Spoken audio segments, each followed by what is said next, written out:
Hello and happy Friday, everyone. I'm Natasha Chen, filling in for Coy from CNN's Los Angeles Bureau. Hope you're having an awesome day. It is Friday, September 12th, and we have a lot of news headlines to tell you about, so let's get right to it. We begin in Qatar, where Israel's deadly strike on the capital of Doha earlier this week shakes up the possibility of a Gaza ceasefire deal. It was the first time Israel struck inside Qatar, a key American ally that has been instrumental in hosting ceasefire negotiations up to this point. Israel says the strike, which killed 5 Hamas members, was targeting the terror group's negotiating delegation.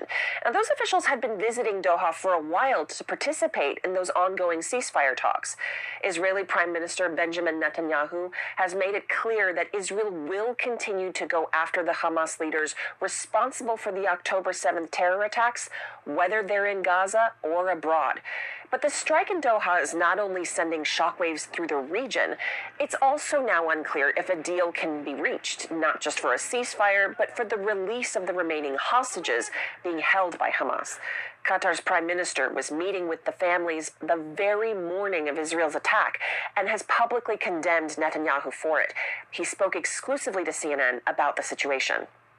They are counting on this mediation. They have no other hope for that. And I think that what Netanyahu has done yesterday, he just killed any hope for those hostages. A senior Hamas official tells CNN that, quote, no one is talking about a ceasefire deal now. Now to the Asian nation of Nepal, where the army has taken control of the streets in the capital city of Kathmandu. A curfew is now being enforced after 2 days of deadly anti-government protests. Tens of thousands of people poured into the streets, clashing with government forces sent to control them. Protesters set fire to key government buildings, including Parliament and the Supreme Court.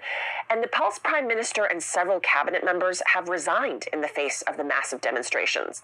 It's the worst unrest the country has experienced in decades. The country's health ministry says at least 30 people have been killed and thousands have been injured so far. We just wanted to prove a point. We don't want corruption. We don't want this. We don't want them to lead our country. And they just killed people. Like, life doesn't matter to them. The Gen Z-led demonstrations erupted after the government banned Facebook, WhatsApp, and other platforms earlier this month. That was a result of previous anti-corruption protests, but one eyewitness stresses that the goal of this movement is much bigger than just social media. Hundreds of South Korean workers detained by the U.S. government last week have been released. They are scheduled to land in Seoul today after boarding a chartered Korean air jet, which departed Atlanta on Thursday. The workers were taken into custody in a massive immigration raid at a plant in southern Georgia, jointly operated by South Korea-based companies Hyundai and LG Energy Solutions. Korean officials say President Trump offered to allow the workers to stay in the U.S. to train American workers, but only one person chose to do so. Now to a major update on a story out of the world of medicine. Scientists are making progress on research to improve the performance of pig organ transplants in humans. The U.S. Food and Drug Administration, or FDA, has given the go-ahead for human trials involving kidneys from pigs that have been genetically modified to be more compatible with human recipients.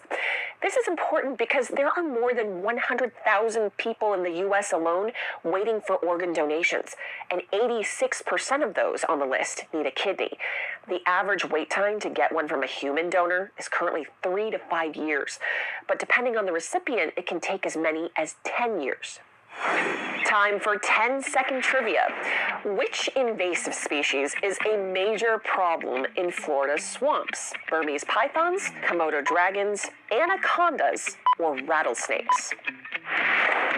The answer here is Burmese pythons. The snakes are not native to Florida and were released into the wild primarily as a result of the exotic pet trade. The pythons have drastically reduced populations of native mammals and other wildlife, significantly impacting the ecosystem. Burmese pythons aren't the only slithery species invading the Sunshine State. Asian swamp eels have also been spreading throughout Florida's thousands of lakes and waterways in recent years. And as their population grows, so do concerns over the potential impact they could have on local ecosystems. But a team of scientists is employing a shockingly unique approach in their quest to capture the critters. Our Wes Brewer got an up-close and personal look. Today we're going after Asian swamp eels. These are long, eel-like fishes that will be up in the rocks and vegetation, and they are introduced and potentially causing some ecological problems. Let me get one of those. Super stuff. Yep, looks like a snake. We first discovered them in the Central Florida area in 2023, and since that time we've been identifying additional lakes that have established populations in them. This is a multi-partner effort to do this type of surveillance to get an idea of their current distribution in the area. We'll go one direction, you go the other. Yeah.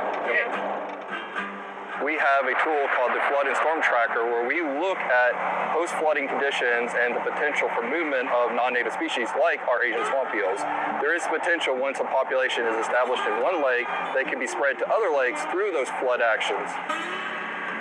It gives us an idea of potential spread and consequences, the impacts of these introduction by identifying where populations are and potentially how many are there, and are they recruiting, are they reproducing in those lakes.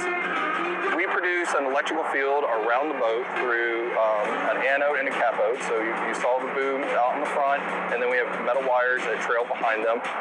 The electricity comes out of the front of the boom and allow that electrical field around the boat to temporarily stun the fish, allowing us to sample them and release them unharmed. Got it. It's a small shock that allows them to come to the surface that allow us to sample them. We are continuing to do research on the swamp eels, looking at some diet studies. Some of our partners, including Florida Wildlife Conservation Commission and the U.S. Army Corps of Engineers, they're also participating, doing various studies to understand more of the life history of these. And prevention is, not releasing animals that don't belong in the wild, either being a pet or through live food. 6. How many? 6. You got one? That's good.